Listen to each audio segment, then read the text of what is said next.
Assalamualaikum warahmatullahi wabarakatuh. Saya seorang pencinta.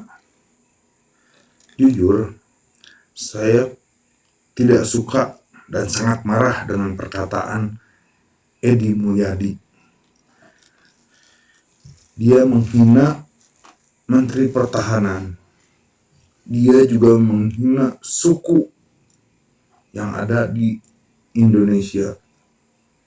Walaupun saya bukan keturunan orang Kalimantan, walaupun saya bukan keturunan suku Dayak, walaupun saya lahir bukan di daerah Kalimantan atau di daerah Dayak, saya asli Sunda, keturunan asli orang Sunda.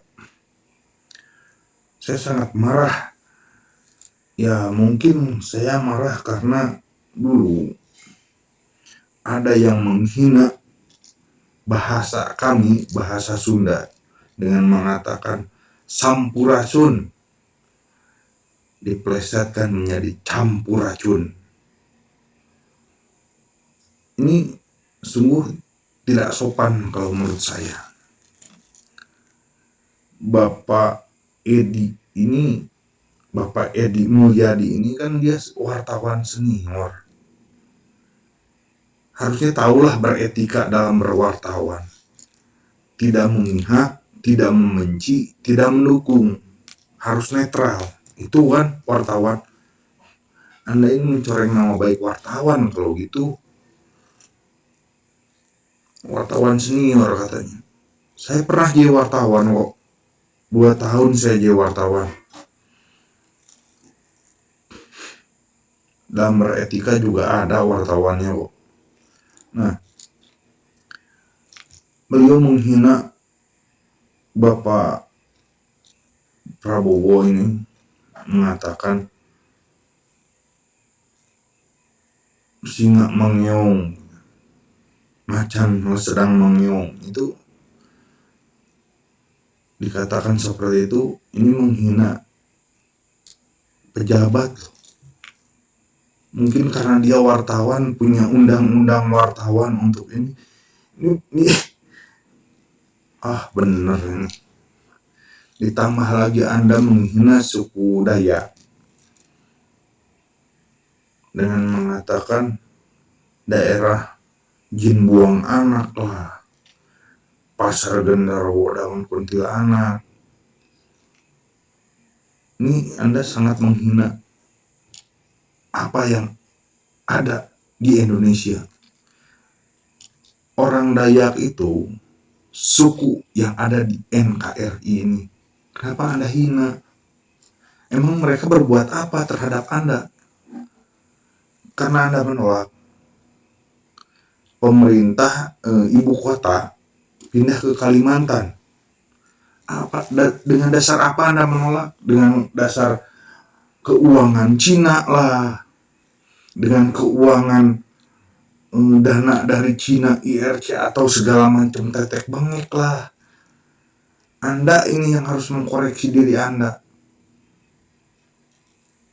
Anda kan wartawan senior, katanya. Saya yakin Anda bukan wartawan senior, wartawan sampah iya, Bapak Edi.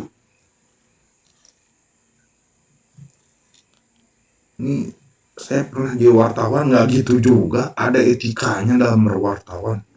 Dalam wartawan itu, jangan mentang-mentang Anda seorang wartawan, Anda dilindungi, ada undang-undangnya, yang nggak kayak gitu juga dengan menghina.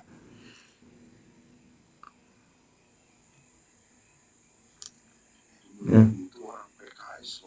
Apa?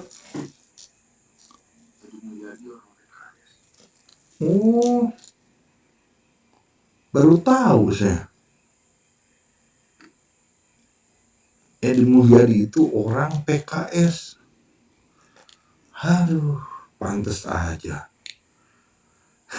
Anda menangguhkan kewartawan Anda untuk PKS gitu. Aduh, dengan menghina itu, aduh. Nih sekedar curhat ya. Ini saya sekedar curhat. Sekarang saya bukan wartawan lagi, dia rakyat biasa. Ini sekedar curhatan saya. Ketika undang-undang cipta kerja kemarin yang menolak itu kan PKS. Ya Bapak Edi ya, dengerin. Ini semuanya biar tahu. Ini saya orang yang waras. Ketika undang-undang cipta kerja itu dibuat, yang menolak itu PKS. Saya sampai mengatakan dengan lantang ke rekan-rekan saya juga, teman-teman saya, bukan teman-teman wartawan, teman-teman saya yang sekarang. Saya orang yang waras. Selama apa yang diusulkan oleh pemerintah atau partai-partai lain, terus yang menolak adalah PKS, saya yakin dan saya percaya bahwa itu adalah benar.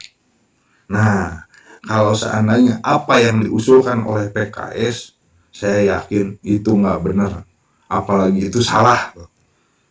Saya berani katakan itu. Ini menangguhkan jabatannya jadi wartawan dan menaikkan pangkatnya jadi PKS. Emang jabatannya apa dari PKS? Aduh. Nih Bapak Edi, ini sekedar peringatan aja. Saya dari suku Sunda, ini saya pribadi nggak tahu kalau suku Sunda yang lain. Saya pribadi kalau Anda ngomong kayak gitu, pas ada saya gampar mulut Anda. Saya gampar mulut Anda. Saya juga ketika ada Bapak Rizik Syihab itu, Bapak Rizik mengatakan campur racun. Kalau saya ada di sana, saya nggak takut kok. Walaupun pengikutnya, pecintanya ada di sana, saya samperin, saya gampar atau comornya. Mengatakan ketuhanan Pancasila buatan Soekarno ada di pantat. Itu kalau saya ada ketika itu, saya gampar. Sayangnya saya nggak ada itu. Walaupun dia Habib juga, Habib geblak gitu. Yang namanya Habib itu gelar dari Allah untuk Rasulullah, bukan dipakai sama Habib-Habib sekarang keturunan duriah-duriahnya. Masih manusia biasa juga, cuman karena statusnya duriah Nabi digelarin Habib, semaunya dewe. Kembali lagi ke topik ini, jangankan orang Kalimantan, suku Dayak, ini pasti marah besar. Saya pun marah yang mendengarnya, pasti itu. Nah, Anda ini sebagai orang PKS harusnya Anda gentle, jangan seperti orang-orang PKS yang lain lah, cuman membuat argumen-argumen. Di Jawa Barat jika seperti jika di Jawa Barat, jika PKS menang, SIM seumur hidup, terus BPKB gratis, nggak bayar pajak lah intinya gitu. Gratis ya, BPKB gratis intinya, nggak bayar pajak kan. Sampai sekarang nggak ada itu. Di Jawa Barat PKS nomor 1, nggak ada itu yang namanya SIM seumur hidup, terus BPKB pajak gratis, nggak ada, bayar, janjinya hoak. PKS itu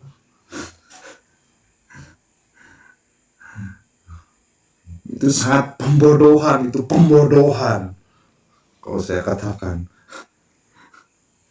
Dia seenaknya ngomong ketika naik motor Istanman kan, Bapak Jokowi naik motor loncat, pembodohan, itu pembodohan. Justru dia yang bikin pembodohan, membuat spanduk PKS menang ini udah berapa tahun, tetap aja bayar. Ntar lagi kalau seandainya ada pemilihan, harusnya membuat lagi yang lebih gede lagi. Ini saran saya, kalau seandainya PKS menang, dibuatkan apartemen satu orang satu gitu. Kalau enggak dikasih tanah 1 hektar satu orang miskin sekalian. Tar tahun 9 tahun kan nanti Anies ya yang ini, dukunglah Anies lah, sudah paham kok. Dulu Anda itu PKS itu mengagungkan Bapak Prabowo untuk jadi presiden, udah kepikiran sama saya, tapi nggak tahu lah ini pendapat saya, cara berpikir saya seperti ini. Kalau Bapak Prabowo jadi presiden, ntar kalau udah jadi presiden digelitikin. Nah kalau seandainya udah digelitikan, ingin Indonesia ini menjadi negara khalifah. Tuh pendapat saya, tapi nggak tahu kalau pendapat orang lain. Jadi ditambah lagi sekarang nih Anies, sekarang kan Bapak Prabowo bekerja sama dengan Bapak Jokowi.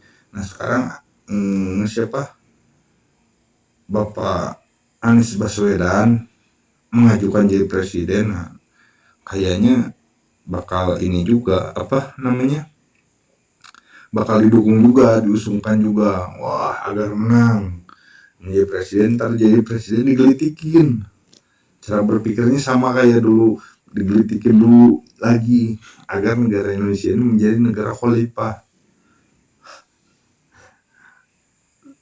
Jangan salah, kalaupun seandainya Bapak Prabowo jadi presiden, saya tahu Bapak Prabowo dia punya pendirian yang kuat. Beda kayak Anies, saya nggak tahu cara berpikir Anies gitu. Tidak terlalu mengenal Bapak Anies, cuman kata orang-orang Bapak Anies itu banyak masalah yang dia nggak ngerti katanya, tapi nggak tahu, itu nggak tahu hoak, nggak tahu benar kan, kata orang. Nah kalau Bapak Prabowo saya tahu dia punya pendirian yang kuat.